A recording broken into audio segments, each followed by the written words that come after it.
The house you live in belongs to the whole family, right? I will never forget the face of my sister Elise, who said that with a radiant smile, as if she were declaring some universal truth. Those words turned 20 years of hard work and blood-stained sacrifice into dust in a single second. That day, I was sitting in the dining room of my parents' house. It was our monthly weekend family dinner. Steam rose from my mother's signature roast chicken, and the cheap red wine my father had opened in high spirits shimmered inside his glass. Across the table, my sister Elise and her husband Cole were busy tending to their two children, chatting about nothing in particular. It was an ordinary evening, but for me, once upon a time, it had been a peaceful and precious moment. Everything began to go wrong halfway through the meal. During a conversation about work, my father turned to me and asked, "By the way, is business going well?" "Yes, thanks to everyone's support. We've secured a big contract and the business is stable. And also," I paused for a breath, then naturally brought up the piece of news I had been keeping to myself. I had no intention of boasting. I only wanted to share my relief with my family. The relief of finally being freed from the heavy chain I had carried for so long. Actually, last month I finally finished paying off the mortgage. 20 years. It was a long road, but at last, the house is completely mine. In that instant, the cheerful clatter of the dining room fell silent as if it had been a lie. In the stillness where time itself seemed to stop, the only sound was the high-pitched clang of my 7-year-old nephew dropping his fork onto his plate. The first to speak wasn't my father, surprisingly.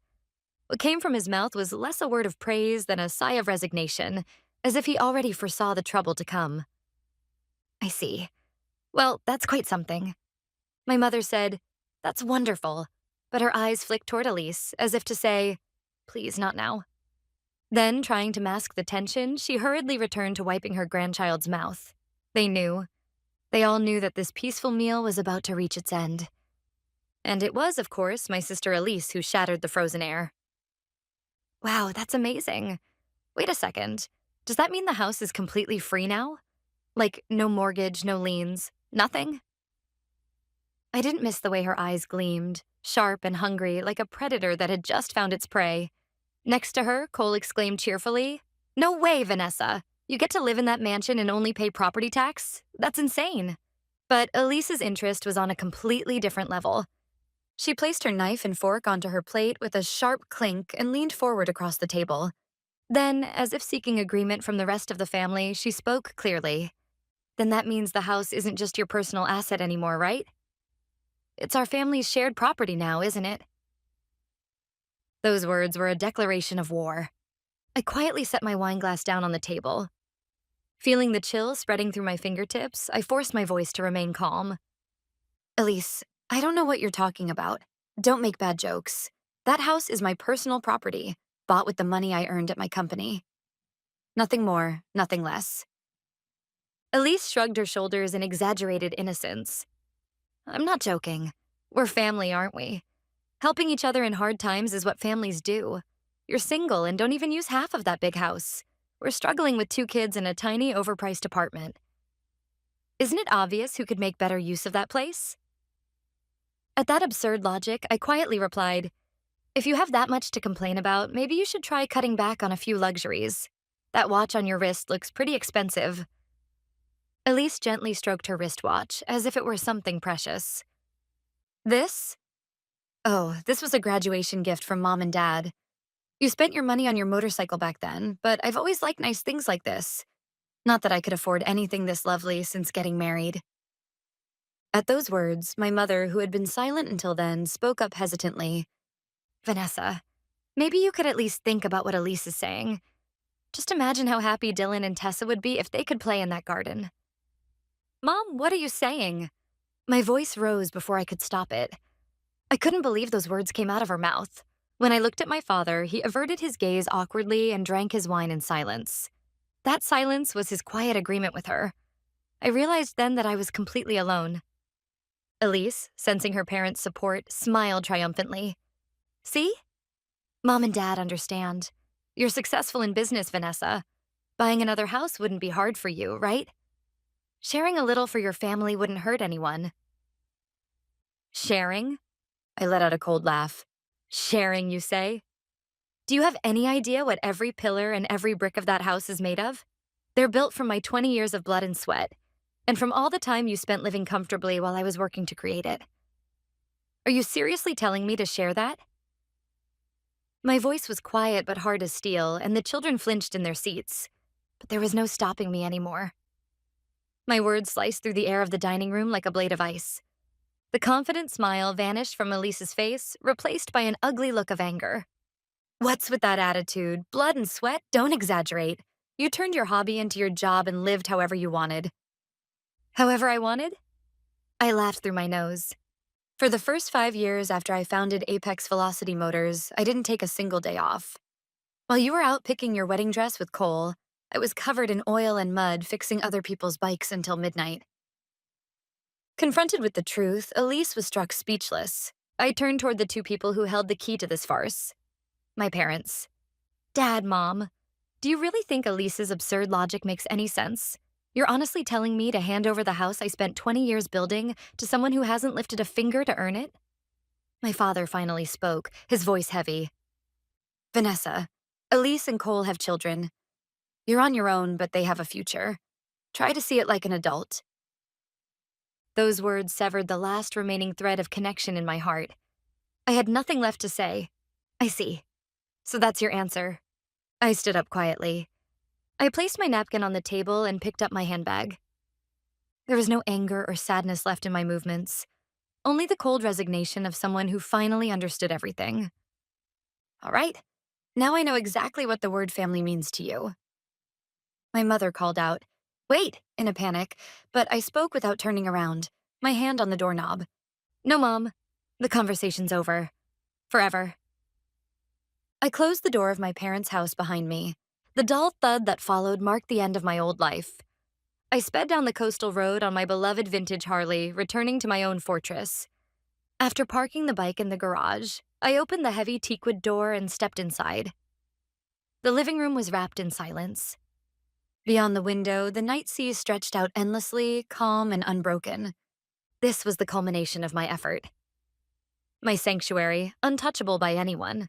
I brewed a cup of coffee and sank into the sofa, when suddenly my smartphone began to vibrate wildly inside my handbag. The screen lit up, overflowing with incoming calls and messages. Dad, Mom, Elise, Cole, and even distant relatives, an aunt and cousins who almost never reached out. They all came at me at once, like a single organism moving to attack. When I opened the messaging app, a flood of venomous words filled the screen. My sister called me a heartless woman. My father condemned me, saying, "I didn't raise you to be like this." My mother cloaked her guilt in kindness, pleading, "Do the right thing for the family." And finally, even my aunt, who had barely spoken to me in years, accused me through hearsay. "You got successful and abandoned your family." They were trying to paint me as a greedy, cold-hearted woman who had drowned in her own success and cast her family aside. An ordinary person might have broken down under such an onslaught, crying in despair. Or perhaps they would have fired back in anger, dragged into a swamp of emotional conflict. But I am Vanessa, 48 years old, CEO of Apex Velocity Motors, a business owner who has weathered countless troubles and absurd complaints. I took a sip of my coffee and calmly began operating my phone. I turned off all notifications and started taking screenshots of every message. One by one, carefully. Sender, timestamp, content. No emotion, just evidence. The blades of words they hurled at me would, ironically, become the strongest shield to protect my fortress. When I finished gathering the evidence, I stood by the window in the living room. Why do they think they can twist someone else's life so easily to fit their own convenience? The answer is simple. Because they don't know the real story of my life. Images from 20 years ago flashed through my mind. A small rented warehouse that reeked of oil. That was where Apex Velocity Motors was born. My father sneered. "A woman like you could never run a motorcycle shop." And Elise had laughed at my dream. They could never understand what kind of magic I saw in a mere block of metal. What I wanted to deliver wasn't just a vehicle. It was that exhilarating freedom you feel when cutting through the wind. That oneness when the pulse of the engine syncs perfectly with your own heartbeat. And that breathtaking beauty when a machine, polished with devotion, gleams in the morning sun. I wanted to share that feeling with as many people as possible. That was my one and only shining goal. Even when the bank loan officer laughed and said, if it were a shop for women, maybe, my spirit never broke. I swore to myself, gender doesn't matter. I'll prove that true passion can move people's hearts. Of course, the road wasn't easy, but I will never forget the day my first customer, upon receiving the bike I had restored, said with tears in their eyes, "It's like my dream has taken shape." And this house. Even the day the real estate agent hesitated, saying, "A house like this just for a single woman," I didn't waver.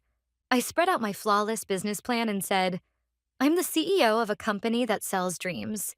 Someone who can't make her own dream come true could never help others achieve theirs. That's why I'll make this castle mine. The walls of this house are proof of my unwavering conviction. This entire space is the physical trace of 20 years of my dreams. That's exactly why, I whispered, staring at my reflection in the window pane.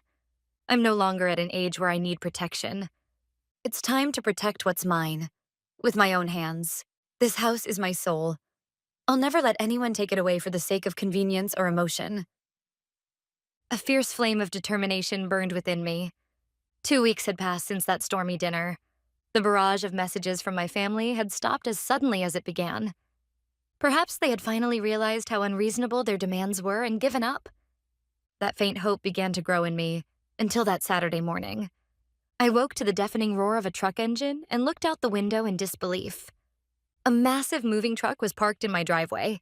From its cargo hold, familiar sofas and dining tables were being unloaded by movers one after another.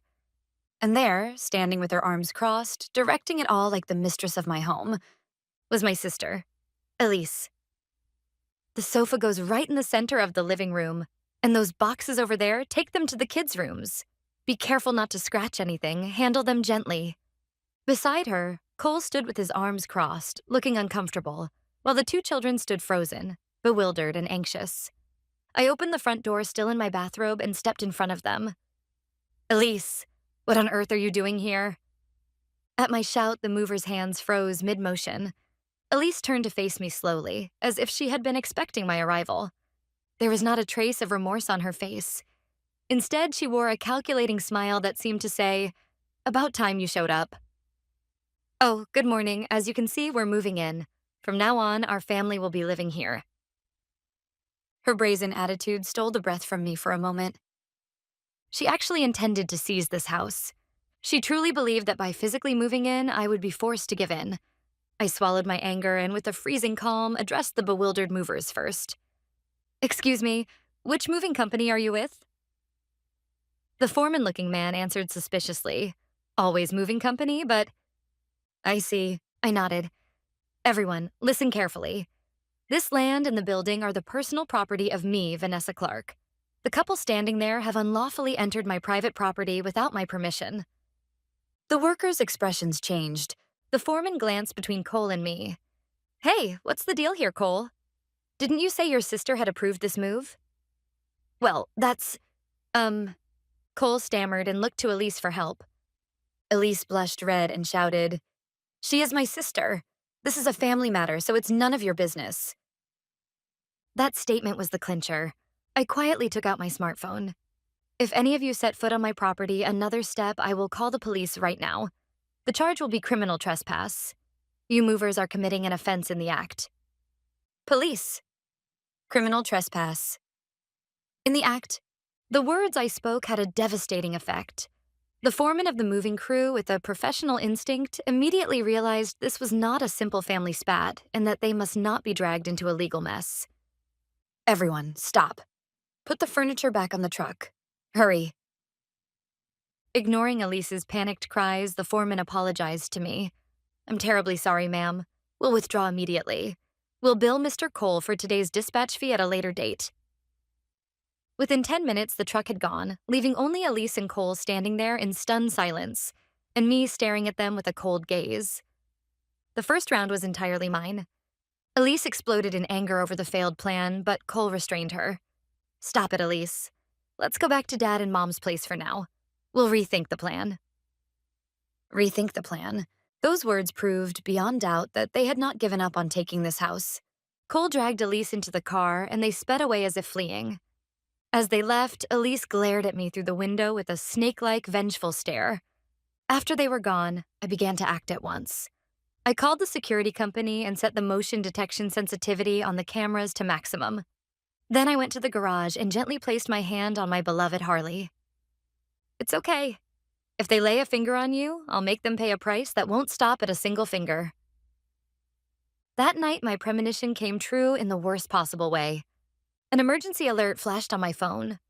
Warning, suspicious motion detected in the garden area. I checked the surveillance footage on my study PC and saw Elise and Cole, both dressed all in black. They were using shovels to destroy the flower beds I had painstakingly cultivated. When they finished ravaging the garden and sighed in satisfaction, Cole suddenly pointed toward the garage shutter. On the screen, I could clearly see a devilish smile spread across Elise's face. Garden damage isn't enough, is it? They approached the garage with metal bars in hand and smashed the control panel for the electronic lock mounted on the wall. Finally, they kicked and struck the shutter again and again at the height where my Harley surely stood. Hearing those blows, my blood ran cold and I was seized by an urge to rush out and beat them senseless. But I forced myself to restrain that impulse in front of the monitor. It was not the time for me to go out. If I ran out there now, they would twist it all into nothing more than a family dispute. This wasn't where the battle would be won. I clenched my teeth and waited in silence, waited for their foolish rampage to end completely, and for this footage to become what it needed to be. Finished, irrefutable evidence. The next morning, I was at the office of my company's legal advisor, Nathan Brooks.